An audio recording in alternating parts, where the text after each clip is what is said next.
जय गुरु जी। शुक्राना गुरु जी। सारी प्यारी साध संगत को जय गुरु जी। ये शुक्राना सत्संग शुरू करने से पहले मैं गुरु जी का मंत्र जाप करूंगी। ओम नमः शिवाय, शिव जी सदा सहाय। ओम नमः शिवाय, गुरु जी सदा सहाय। संगत जी, इससे पहले भी मैंने एक अपना शुक्राना सत्संग शेयर किया था। गुरु जी की महिमा जितनी भी की जाए, उनकी बढ़ाई जितनी की जाए उतनी कम है, क्योंकि हम गुरु जी को थोड़ा समय के लिए बीच में भूल जाते हैं, लेकिन गुरु जी ऐसे हैं कि जिन्होंने हमारा हाथ पकड़ा है वो हमें ऐसा करने नहीं देते।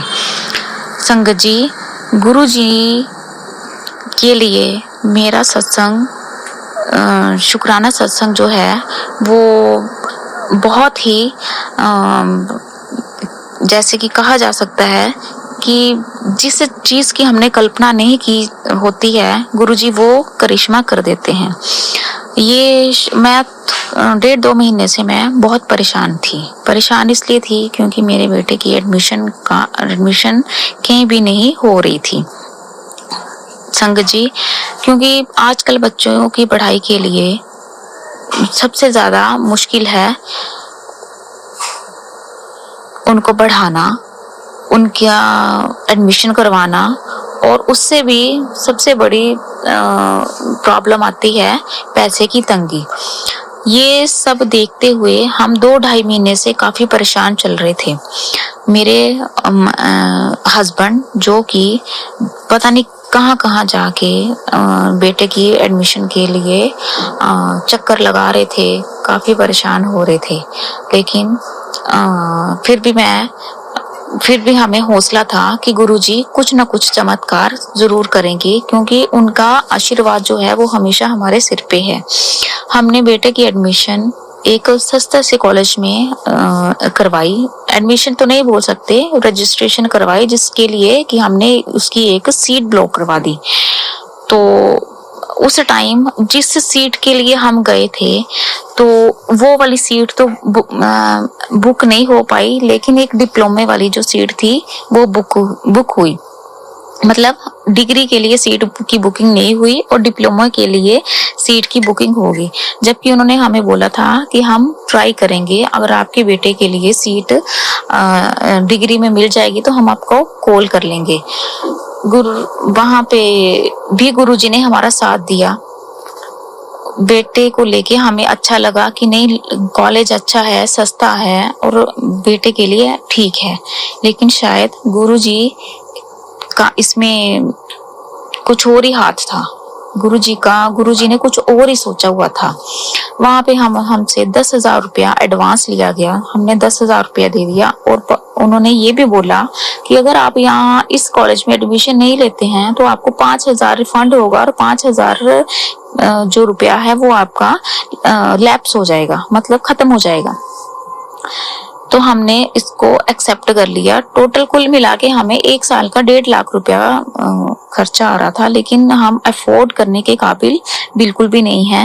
लेकिन फिर भी हमने बच्चे को पढ़ाने के लिए इतनी हिम्मत रखी, क्योंकि गुरुजी का साथ हमें था, और ये था कि गुरुजी हमारे साथ हैं, उनका आशीर्वाद हमेशा हमारे साथ चला रहेगा।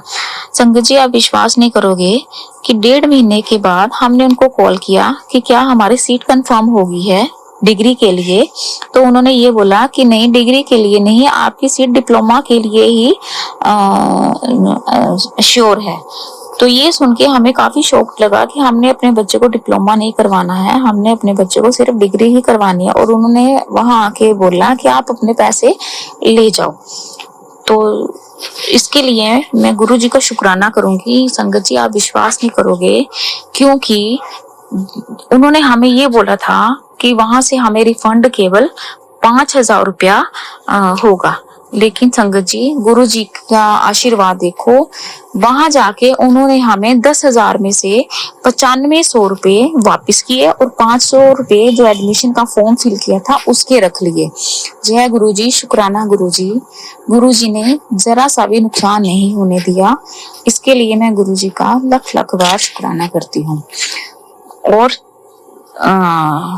इसके बाद हमें एक तरफ से हम कंफर्म हो गए कि नहीं, यहाँ पे गुरुजी की आज्ञा नहीं थी, गुरुजी का यहाँ पे मतलब नहीं सोचा था गुरुजी ने कि बेटे की एडमिशन यहाँ हो। संगत जी, इसके बाद हम जालंधर गए, डीएवी यूनिवर्सिटी। डीएवी यूनिवर्सिटी में गए तो वहां पे हमें लगा कि अब इतना खर्चा है, क्योंकि बहुत महंगी यूनिवर्सिटी है, कि हम यहाँ पे अफोर्ड नहीं कर सकते। वहां भी हमें बी फार्मेसी की सीट कंफर्म नहीं थी, तो इसके लिए उन्होंने हमसे बी फार्मेसी की सीट के लिए उन्होंने बोला कि आप एडमिशन करवा जाओ, रजिस्ट्रेशन कर लो। वहां भी हमने 10,000 रुपया जमा करवा दिया। तो उन्होंने बोला कि आपको बता देंगे कि आपकी सीट कंफर्म हुई है कि नहीं हुई है, क्योंकि ये सीट जो थी वेटिंग पे चल रही थी। ये सोच के कि मैं क्या होगा, गुरुजी ने कुछ तो सोचा है जो हमें वहां से पैसे रिफंड करवाए और यहाँ पे पहुंचाया। इसका मतलब कि गुरुजी हमेशा हमारे साथ हैं। अब जब हम बेटे का हॉस्टल देखने जा रहे थे, जहाँ कॉलेज जा रहे थे, तो रास्ते में तितली के दर्शन, ओम के दर्शन, और जब हम हॉस्टल देखने गए और हॉस्टल वालों ने जो गाड़ी हमें दी हॉस्टल दिखाने के लिए, तो गाड़ी में बैठने से पहले ही मैंने देखा कि सड़क के ऊपर, जिस सड़क से हम हॉस्टल देखने जाएंगे, उस सड़क के ऊपर ही कबूतर बैठा हुआ है। और जब गाड़ी स्टार्ट हुई है तो वो कबूतर उड़ के उसी साइड गया था जिस साइड हमने जाना था, हॉस्टल देखने जाना था। जय गुरुजी, शुक्राना गुरुजी। और जब हमने हॉस्टल देखा, हॉस्टल में वापसी में जब हम हॉस्टल देख के वापिस आए हैं, तो सिर्फ एक तितली जो थी, जो हमारे अंग संग घूम रही थी। और मैं समझ गई कि गुरुजी हर रूप में हमें अपने दर्शन दे रहे हैं, वो हमारे साथ ही हैं। और उनका मतलब यही है कि वो हमें उनका पूरा आशीर्वाद है। तो ये चीज थी उस आज के दिन मतलब 1 जुलाई को ये चीज मेरे साथ हुई। और क्योंकि गुरुजी के मैसेज बार बार आ रहे थे कि 1 जुलाई को तेरे लिए बहुत अच्छा महीना चढ़ा है, अब सारे तेरे रुके हुए काम होंगे। तो संगत जी, आप विश्वास नहीं करोगे कि आज 1 जुलाई है। 1 जुलाई 2024 का अगर मैं पूरा टोटल करूं तो वो ब्लेसिंग मेरे लिए 7 नंबर की ब्लेसिंग मिलती है। और संगत जी, इसके लिए मैं गुरुजी का बहुत बहुत शुक्राना करती हूँ कि उन्होंने मुझे 7 नंबर ब्लेस किया हुआ है। क्योंकि हमेशा ही मेरे आगे पीछे जो भी गाड़ियां होती हैं, 7 नंबर की, 777, 777, ये तीनों नंबर जो है मेरे साथ साथ हमेशा चलते हैं। और इसका मतलब है कि गुरुजी की ब्लेसिंग हमेशा हमारे साथ है और गुरुजी हमारे अंग संग ही रहते हैं। अब मैं गुरुजी से यही प्रार्थना करूंगी और उनका शुक्राना करूंगी कि गुरुजी, आपने अगर इतनी दूर तक हमें पहुंचाया है बिना पैसों के, हमें आपने जालंधर में डीएवी यूनिवर्सिटी में बेटे की एडमिशन के लिए पहुंचाया है, तो आगे मेरे बेटे का ध्यान आप रखेंगे, आप ही सोचोगे। आपने ही अगर यहाँ पहुंचाया है तो आगे भी उसको आप ही ले जाएंगे। क्योंकि मुझे आज 1 जुलाई को 1 जुलाई 2024 को 7 नंबर की ब्लेसिंग मिली है। इसके लिए मैं आपका बहुत बहुत शुक्राना करती हूँ, क्योंकि ये ब्लेसिंग मेरे लिए सबसे बड़ी है। और जैसे कि मैंने पहले भी बोला है कि हर समय गुरुजी कभी तितली रूप में, ओम रूप में, कभी कबूतर के रूप में हमें दर्शन देते रहते हैं। तो मैं यही गुरुजी से प्रार्थना करूंगी कि उनकी ब्लेसिंग हमें हमेशा मिलती रहे, वो हमारे अंग संगी रहे, हमारा हौसला टूटने ना दे। क्योंकि हम 2-2.5 महीनों से इतने परेशान चल रहे थे कि हम बिना पैसों के अपने बच्चे को कैसे करवाएंगे। लेकिन मुझे नहीं पता गुरुजी हमें कहाँ कहाँ घुमा रहे हैं, कैसे कैसे वो एडजस्ट करवा रहे हैं। क्योंकि जगह जगह हमने घूम के देख लिया कि कहीं भी बात नहीं बन रही थी। और मैं गुरुजी से ये प्रार्थना करूंगी कि अगर बच्चे को यहाँ पे पहुंचाया है तो वेटिंग लिस्ट से उसका नंबर हटा के उसकी सीट को कंफर्म करवा देंगे, इतना विश्वास मुझे है। आगे भी मैं अपना शुक्राना शेयर, सत्संग जो होगा मैं शेयर करूंगी। और हमेशा गुरुजी की ब्लेसिंग के लिए हमेशा गुरुजी के आगे हाथ फैलाऊंगी कि वो अपनी ब्लेसिंग से हमेशा हम आशीर्वाद देते रहें और हमारे अंग संग रहते रहें, हमें हौसला देते रहें। संगत जी, अगर मुझसे कोई गलती हो गई हो तो मुझे माफ करिएगा। शुक्राना सत्संग सुनने वालों का भी धन्यवाद, और मैं उस आंटी जी का भी धन्यवाद करूंगी, उन अंकल जी का भी धन्यवाद करूंगी जो मेरे शुक्राना सत्संग को शेयर करेंगे। इसी के साथ मैं अपनी वाणी को विराम देती हूँ। गुरु जी के मंत्र जाप के साथ ओम नमः शिवाय, शिव जी सदा सहाय, ओम नमः शिवाय, गुरु जी सदा सहाय। जय गुरु जी, शुक्राना गुरु जी। मैं रितिका सोनी अपना ये सत्संग शुरू करने से पहले गुरु जी का महामंत्र आप सभी के सामने बोलती हूँ। ओम नमः शिवाय, शिव जी सदा सहाय, ओम नमः शिवाय, गुरु जी सदा सहाय। अब मैं प्यारी संगत आपके सामने अपना एक्सपीरियंस बताना चाहती हूँ और ये बात शेयर करते हुए अगर मुझसे किसी भी तरीके की कोई गलती होती है तो प्यारी संगत आप मुझे क्षमा करना, गुरुजी महाराज मुझे इस चीज़ के लिए क्षमा करना। तो मैं आपको ये बताना चाहती हूँ कि मैं जॉब करती हूँ और जब मैं जॉब कर रही थी कुछ टाइम पहले तो मैं जो भी काम करती थी वो कभी सफल नहीं होता था, मेरा कभी काम नहीं बनता था। और जिस जगह पे मैंने 2-2.5 साल बहुत अच्छा परफॉर्म किया, बहुत अच्छा काम किया, अब मुझे वहाँ पे काम नहीं हो रहा था, मेरा ऑफिस जाने का दिल नहीं करता था। तो मैं बहुत परेशान हो गई, बहुत डीमोटिवेट हुई, मैं अपनी मम्मी के आगे बहुत ज़्यादा रोई कि मेरा काम नहीं हो रहा। ऐसे तो लोग मुझे मतलब उस जगह पे लोग मेरे ऊपर कभी इन्वेस्टमेंट नहीं करेंगे, मेरी जॉब हट जाएगी, लोग मेरे पे ध्यान नहीं दे रहे हैं मेरे को। अब मैं अंडर कॉन्फिडेंस होती चली गई धीरे धीरे करके। तो जब मैं लास्ट गुरुजी के बड़े मंदिर गई थी तो वहाँ पे गुरुजी को प्रार्थना करके कि गुरुजी मेरा वक्त ठीक कर दो आप, मैं बहुत परेशान हो गई हूँ, ऐसे कैसे होगा, मैं कमाने जाती हूँ बाहर और अगर मैं कमाई भी करना आऊँ तो मेरा पूरा दिन बर्बाद हो जाता है और फिर वो भी बर्बाद एक अगर हम साइड रखते हैं तो। लेकिन जब हम जिस जगह पे बैठे होते हैं और अगर हमारे सामने आए हुए बच्चे हमसे ऊंचा परफॉर्मेंस करते हैं तो ये लाजमी है कि हमारा वहाँ पे वैल्यू नहीं होती। तो ये चीज़ सोचते सोचते मैं बहुत ज़्यादा परेशान हो गई संगत जी। तो मैं ना ये जब मैं पूजा करती हूँ ना मेरा पूजा में भी दिल नहीं लगता है और मैं बहुत परेशान हो जाती हूँ कि पूजा करते करते कि भाई पूजा पाठ सब कुछ बिना लक्ष्मी के नहीं हो सकता। मैं यह चीज ये बात गुरुजी महाराज को बोलती कि गुरुजी महाराज आप कृपा करो, गुरुजी महाराज आप कृपा करो। तो मेरे परम पिता परमेश्वर ने ऐसी अपनी कृपा दिखाई कि आज मैं उसी जगह पे रह के मुझे अच्छा फील होता है। उन्होंने मेरा काम शुरू कराया, वापस मुझे उस ट्रैक पे लाए।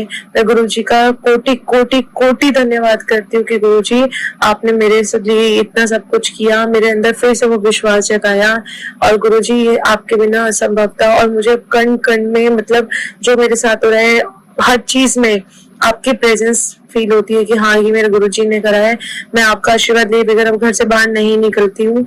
और हर चीज में गुरुजी मेरे को पता है, पहले मैं पूरा पूरा दिन बर्बाद होता था, आज मेरे चेहरे पे जो भी हंसी है वो मेरे गुरुजी की वजह से है।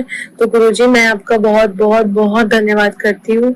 और संगत जी आप ये सत्संग जब सुन रहे हो तो आप भी गुरुजी महाराज का शुक्राना करो, वो आपको ब्लेसिंग करेंगे, वो बहुत सच्चे हैं और वो एक मिनट भी नहीं लगाते अपनी संगत को ब्लेस करने में। वो जरूर आप सबको ब्लेस करेंगे, आपकी तरक्की करेंगे, आपको हर परेशानियों से बचाएंगे।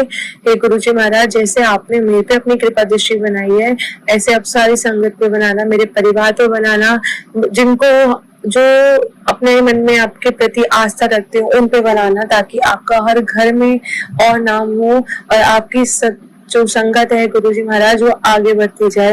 यही मैं आप सभी से अपना सत्संग पूरा करने की आज्ञा चाहती हूँ, गुरुजी महाराज से आज्ञा चाहती हूँ। और इसी के साथ में मैं आप सभी को जय गुरुजी बोलते हुए अपना सत्संग पूरा करती हूँ। जय गुरुजी, शुक्राना गुरुजी, ब्लेसिंग गुरुजी, जय गुरुजी। जय गुरुजी, शुक्राना गुरुजी, अनंतम अनंतम शुक्राना गुरुजी। आज मैं गुरुजी का शुक्राना करना चाहती हूँ क्योंकि गुरुजी ने मेरी जिंदगी में बहुत बहुत बहुत कुछ दिया है।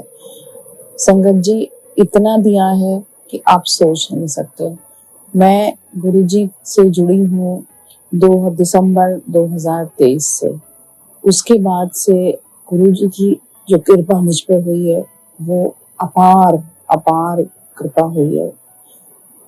संगत जी आपको यकीन नहीं होगा कि मैं बहुत सारी चीजें नहीं मानती थी पहले, लेकिन गुरुजी के मुझे इतने मैसेज आए, इतने मैसेजेस आते थे, इतने पॉजिटिव मैसेज आते थे, बहुत ज्यादा। क्योंकि उससे पहले मैं बहुत डिप्रेशन में थी, एक अजीब सी हालत हो रही थी मेरी और ऐसी हालत थी कि आप सोच नहीं सकते। गुरुजी ने मुझे इतना ब्लेस किया और इतना ब्लेस किया कि मैं धन्य हो गई। संगत जी, गुरुजी ने मुझे वो सारी चीजें दी जो एक भरे पूरे परिवार में होनी चाहिए, और मुझे कंप्लीट बनाया गुरुजी ने। गुरुजी ने मुझे नौकरी दी। गुरुजी ने मुझे एक ऐसा ओहदा दिया नौकरी के लिए कि मैं उस जगह पे जाने की सोच भी नहीं सकती थी। मुझे गुरुजी के मैसेजेस आते थे और मैं सोचती थी कि ये क्या है। मुझे समझ में नहीं आता कि क्यों मुझे मैसेजेस आ रहे हैं, क्यों ऐसा हो रहा है। गुरुजी कहते थे कि तू हारेगी नहीं, तेरी हार कभी नहीं होगी, तू जीतेगी। गुरुजी कहते थे कि तू बहुत ऊंचाई पे जाएगी, तुझे बहुत कामयाबी मिलने वाली है। मैं कहती थी ये खामखा ऐसे मैसेज आते रहते हैं, मैं यही सोचती रहती थी। लेकिन गुरुजी ने जो कहा वो मुझे मिला। मुझे 7 नंबर ब्लेस किया। गुरुजी ने मुझे कई बार आके कबूतर के रूप में दर्शन दिए। मेरे घर की किचन में एक छोटी सी बालकनी है, वहां रोज एक ही कबूतर आके बैठता था और मैं उसे दाना देती थी। तो पहले तो मुझे पता नहीं था ये क्यों आता है, फिर बाद में पता चला कि गुरुजी के मैसेजेस आते थे कि मैं दर्शन देने आऊंगा, ये करूंगा। तब से मैंने और ज्यादा चीजें गुरुजी से अटैच होने की कोशिश करी। उसके अलावा गुरुजी ने मुझे अभी फिलहाल में तितली दर्शन दिए। उसके बाद गुरुजी ने मुझे इतनी सारी चीजें दी। मुझे मतलब मेरी शादी नहीं हो रही थी, गुरुजी ने मुझे एक घर दिया, ऐसा घर दिया जिसमें बहुत प्यार करने वाले लोग हैं। गुरुजी ने मुझे अपना मकान ब्लेस किया। गुरुजी ने मुझे, मैं जहां जहां अटकी, मेरे कॉलेज में एक नैक का एक वो होता है, पीयर टीम आने वाली थी वहां पे। उस पीयर टीम में मैं नई मैंने ज्वाइन की थी अपनी नौकरी। वहां पे मैं कुछ नहीं आता था मुझे, और मैं इतनी परेशान थी, उससे पहले इतनी परेशान थी, और मैं गुरुजी का मंत्र जाप करती थी बस परेशानी में। एक दिन पहले तक मुझे कुछ नहीं आ रहा था उस प्रेजेंटेशन में, मैं सब कुछ भूल गई थी, इतनी टेंशन में थी। गुरुजी हमेशा मैसेज के थ्रू मुझसे कहते थे कि तू घबरा मत, सब चंगा होगा, तू घबरा मत, सब अच्छा होएगा। गुरुजी कहते थे तेरी हार कभी होगी ही नहीं। हमें गुरुजी ने मुझे बार बार कहा कि तू हारेगी नहीं, और सच में मैं हारी ही नहीं। मैं जीत के आई वहां से, उस प्रेजेंटेशन में से। वो बहुत बड़ी बात थी, और वहां पे सबने मेरी तारीफ की, और मैंने गुरुजी का नाम लेके ही उस प्रेजेंटेशन को संगत जी शुरू किया था। आप सोच नहीं सकते कि मेरी एक और थी जानने वाली, वो भी मुझसे पहले गुरुजी को वो भी मानती थी। तो उन्होंने कहा कि क्या तुम गुरुजी को मानते हो? इतनी बढ़िया प्रेजेंटेशन तो वही दे सकता है जो गुरुजी, जिसके सर पे गुरुजी का हाथ हो। तो उन्होंने इस बात को पहचान लिया था। संगत जी मुझे बताते हुए मेरे रोंगटे खड़े हो रहे हैं इस बात को, कि गुरुजी ने मुझे कितना ब्लेस किया है, हर चीज से ब्लेस किया है। गुरुजी ने मुझे सब कुछ दिया है, जो उन्होंने कहा वो मुझे दिया है।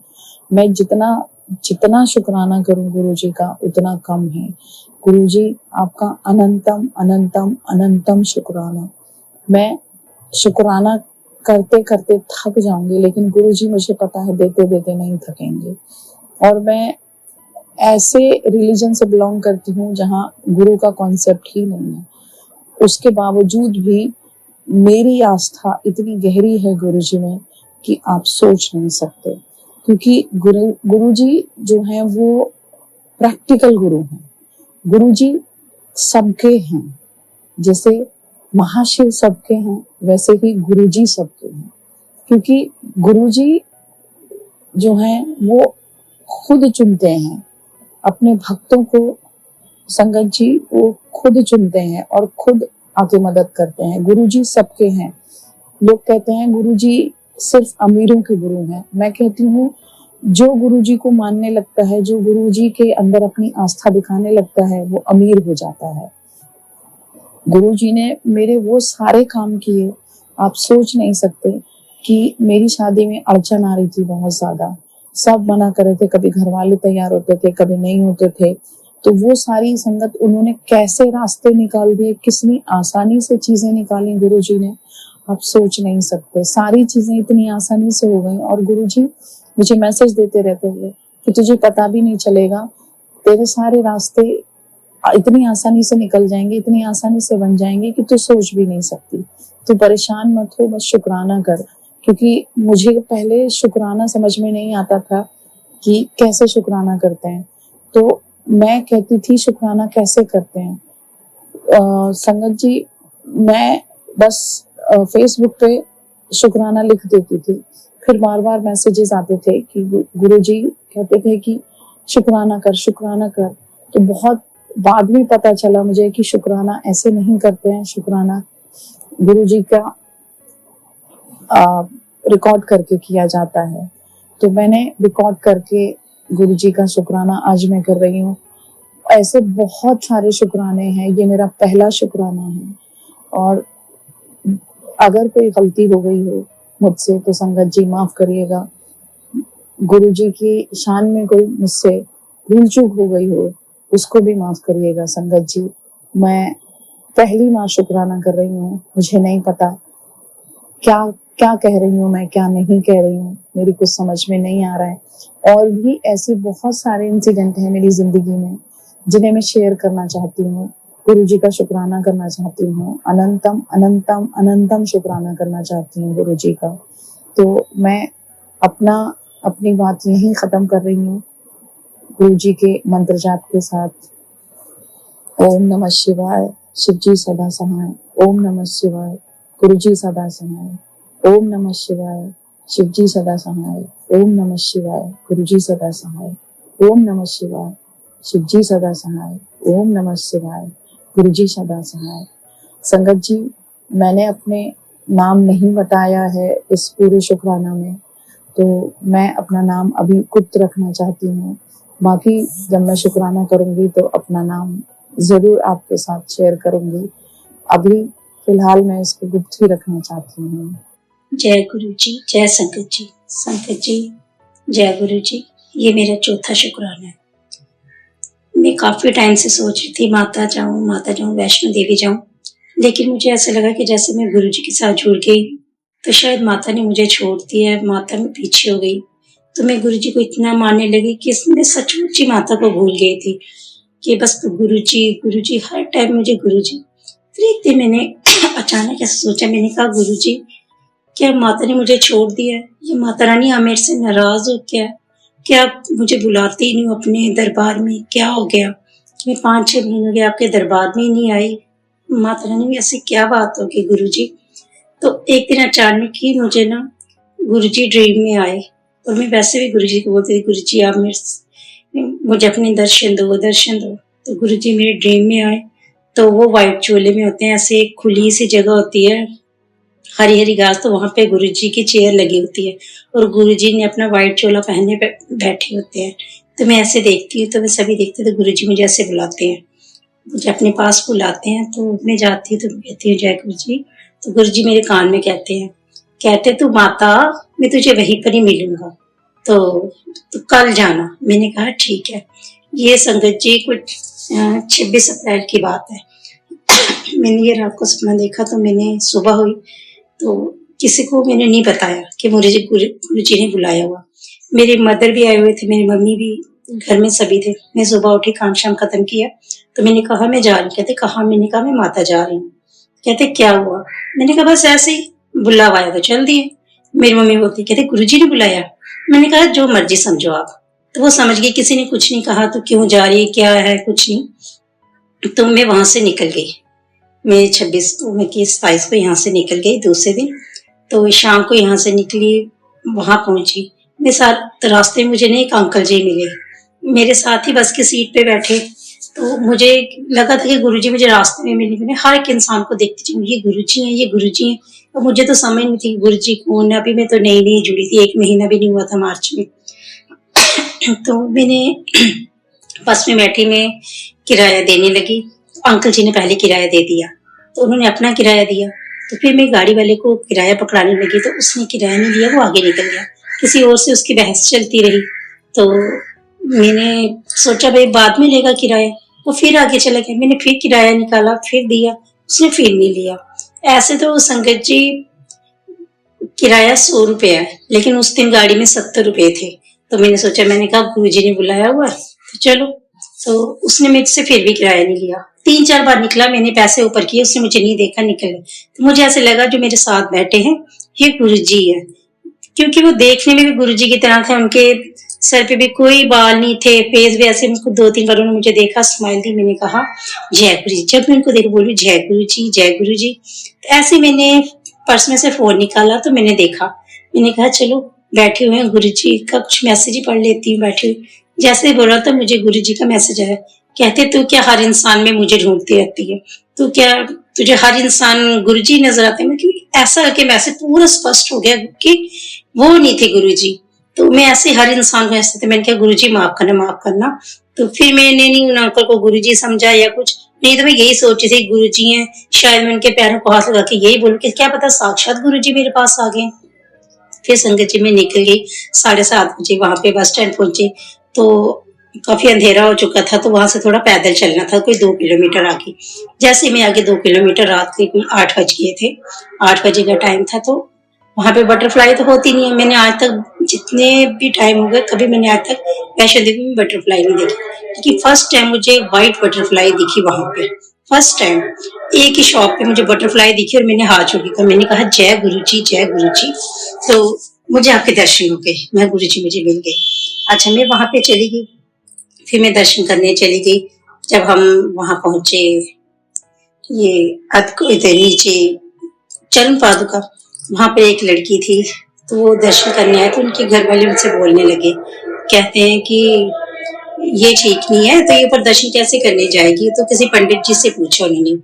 तो संगत जी ने पंडित जी से पूछा तो मेरे मन में ऐसे ही है। मैंने कहा देखो कैसे गंदे लोग हैं ये कि ऐसी हालत में भी वैष्णो देवी आते हैं। अच्छा, वो बात वहां गुरु जी ने मुझे सुनवाई कि मैं कि अगर आप ठीक नहीं हो तो आप दर्शन कर सकते हो या नहीं। तो मैंने कहा कैसे लोग हैं ये, ऐसी हालत में भी दर्शन करते। पता अगर आप ठीक नहीं हो तो मत आओ। फिर मैं चली गई। फिर रास्ते में मुझे फिर एक ऐसी लड़की मिली, तो वो भी ठीक नहीं थी। मैंने कहा गुरुजी आज मैं दर्शन करने आई हूँ, अब जो मर्जी मैंने तो दर्शन करने, पर कैसे कैसे गंदे गंदे लोग मुझे मिल रहे हैं, तो ऐसे हालत में कैसे दर्शन करना। अच्छा संगत जी, मैं भी चली गई। वहां पे जब मैं भवन पे पहुंची, मैं कि मेरा सफर इतना अच्छा गया, इतना अच्छा गया, मैं क्या बताऊं कि कोई रास्ते में मुझे कोई थकावट नहीं, कोई कुछ महसूस नहीं हुआ। मुझे ऐसे लग रहा था कि जैसे गुरुजी मुझे पकड़ के ले जा रहे हैं। तो जब मैं भवन पहुंची, नहा धो के वहां पे आराम से हमें नहाने के लिए रूम भी मिल गया, बहुत अच्छा सब कुछ मिल गया, कपड़े वगैरह जहाँ रखे, लॉकर भी मिल गया, बहुत अच्छा। नहीं तो हमें इतना ज्यादा वो होता है, मुश्किल होती है, प्रॉब्लम पड़ती है वहां पे। लेकिन हमारे साथ ऐसा उसने कुछ नहीं, मैं अकेली ही गई थी, कोई भी मेरे साथ नहीं था। तो मैं, क्योंकि गुरुजी ने मुझे अकेले ही बुलाया था, मैं अकेले ही चली गई संगत जी। तो जैसे मैं पहुंची, नहा धो के निकली, तो पता नहीं क्या हुआ, तो मैं भी ठीक नहीं, मतलब अब मैं कैसे दर्शन करूं कि मेरे भी पीरियड्स आ गए। तो चलो अब ऐसी बातें तो नहीं बताई, लेकिन फिर भी तो अब मैंने क्या कहा कि मुझे वो बात याद आई कि जब मैं चरण पादुका मंदिर में थी, तब मुझे गुरुजी ने ये चीज सुनवाई थी कि वो पंडित जी लेडी से और वो आदमी से कह रहे थे कि आप दर्शन कर सकते हो, क्योंकि ये सब भगवान का ही बनाया हुआ, आप दर्शन कर सकते हो, लेकिन आप माता की मूर्ति को स्पर्श मत करना। आप नहा धो के, तो मैंने नहाया, सिर सुर धोया, धो के तो अंदर दर्शन करने चली गई। दर्शन करने चली गई, मैंने दूर से माथा टेका, दूर से वापस आई। ऐसे तो अगर मैं ठीक नहीं होती तो मैं वापस आ जाती, लेकिन इस टाइम मुझे गुरुजी ने खुद बुलाया हुआ था। उन्होंने कहा था कि तू आ। तो मैंने कहा गुरुजी इस टाइम तो आपने बुलाया, चाहे मैं गलत कर रही हूँ, सही कर रही हूँ, पाप है जो भी है, लेकिन अब मैं बिना दर्शन किए नहीं जाऊंगी, क्योंकि आपने मुझे बुलाया और क्योंकि मैंने ये चीज कही थी कि शायद माता रानी मुझसे नाराज है, तो इसलिए मैं आ रही हूँ। तो इसलिए आपने ये दिखाया कि माता रानी नाराज नहीं है, कि तू आ जा बेटा। मैं चली गई, मैंने दर्शन किए, बहुत अच्छे दर्शन किए। दर्शन करके वापस आई, किसी को हाथ नहीं लगाया, कुछ नहीं। वहां पे मैंने ये भी सोचा था कि वहां प्राचीन जो शिव मंदिर है वहां भी दर्शन करने जाऊंगी, लेकिन ऐसी अवस्था में मैं संगत जी वहां पे नहीं गई। तो मैंने गुरु जी को माथा टेका, सीधा हम घर पे आ गई। तो घर पे आई तो मैंने ये भी अभी तक बात किसी को नहीं बताई थी। मैंने कहा पहले ये मैं संगत के साथ, अपने गुरु जी के साथ ये बात शेयर करूंगी कि उनको बताऊंगी अपने सत्संग में कि गुरुजी ने मुझे कैसे बुलाया। बस वही मुझे फर्स्ट टाइम गुरुजी के एक बार ही दर्शन हुए हैं। आज तक मत कि ऐसे किसी न किसी रूप में हुए हैं, लेकिन जो साक्षात गुरुजी के दर्शन थे वो मुझे अपने ड्रीम में ही हुए थे। और गुरुजी ने वो मेरे कान में कहा था कि तू वहां पे आ, मैं तुझे वहां मिलूंगा। बस संगत जी, उसके बाद गुरुजी के मुझे अभी तक दर्शन नहीं हुए साक्षात, ना वो दोबारा मेरे ड्रीम में आए। लेकिन बस मैं यही चाहती हूँ कि गुरुजी मुझे दर्शन दे, मेरे अंग संग रहें। लेकिन गुरुजी मेरी हर पल सुनते हैं, अंग संग रहते हैं मेरे बच्चों के साथ, मेरे घर में सब। गुरुजी की बहुत कृपा है, बहुत कृपा है। मैं संगत जी क्या कहूँ, जय गुरुजी, जय गुरुजी। अब मैं अपने सत्संग को यही विराम देना चाहती हूँ। ओम नमः शिवाय, शिव जी सदा सहाय। ओम नमः शिवाय, गुरुजी सदा सहाय। ओम नमः शिवाय, शिव जी सदा सहाय। ओम नमः शिवाय, गुरुजी सदा सहाय। गुरुजी मुझे माफ करना अगर मेरे सत्संग में कोई गलती हो, संगत जी मुझे माफ करना। शायद मैंने शुरू में भी मंत्र जाप नहीं किया, शायद मुझे पता नहीं, क्योंकि जब मैं सत्संग करती हूँ मुझे भूल ही जाता है क्या बोलना क्या नहीं। जो आता है मैं गुरुजी के सामने बैठ के बोल रही हूँ। ऐसा तो मेरी हिम्मत नहीं थी, गुरुजी कब से बोल रहे हैं कि सत्संग कर सत्संग कर, लेकिन मुझे याद नहीं आ रहा था मैं क्या कहूँ क्या नहीं। पर जैसे गुरुजी के आगे बैठती हूँ अपने आप मुंह से कुछ आवाज निकलती जाती है, मैं बोलती जाती हूँ। तो संगत जी अगर कोई गलती हो तो मुझे माफ करना। जय गुरु जी, जय सतगुरु जी, जय।